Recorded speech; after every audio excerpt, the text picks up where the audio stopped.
చదవలేదు, దురదృష్టం అదేంటో తెలియదు. వాడు లోపలనే వాడి రాతని వెతుక్కుంటూ ఉంటాడు.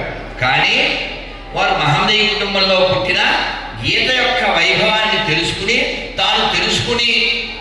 తాను మాత్రమే పండిపోకుండా మిగిలినటువంటి వేల మంది సింహపురి బాల సింహాలని, వృద్ధ సింహాలని, పెద్ద సింహాలని కూడా గీత వైభవం తెలుసుకునేలా చేస్తున్నారు మా భాషా తాతగారు. గట్టిగా ఒక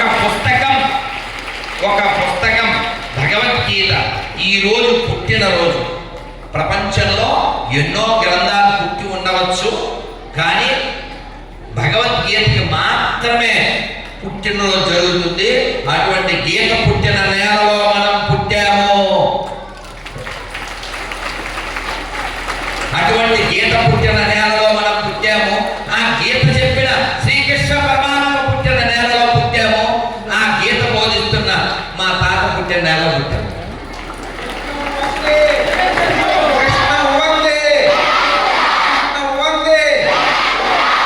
మీరు ఎప్పుడైనా చూడండి, నేను ఎప్పుడూ మాట చెప్తుంటాను, ఇక్కడ మత ప్రస్తావన కాదు, మనస్సు ప్రస్తావన. నేను ఎప్పుడు అంటుంటాను, చురకలు అంటారు కదా, అది తగిలించడం కోసం ఏం చెప్తుంటానంటే, అబ్దుల్ కలాం గారు, వజీర్ బాషా గారు పేరుకే ముస్లిమ్స్, మనమేమో పేరుకే హిందువులు. వారు నిజమైన పరిపూర్ణమైన హిందువులు. వారి కట్టు, వారి బొట్టు, ఈ భగవద్గీత మీద వారికి ఉన్న పట్టు. నువ్వు చప్పట్లు కొట్టు.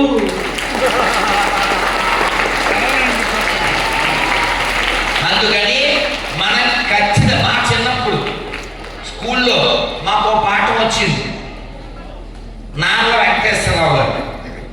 ఆ పాఠంలో మేము గ్రహించింది ఏంటంటే, చిరిగిన చొక్కా అయినా కొడుక్కో, ఓ మంచి పుస్తకం కొడుక్కో.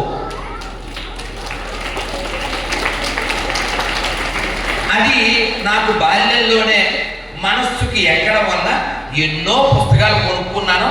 ఇప్పటికీ డ్రమ్ములు కొద్ది, అంటే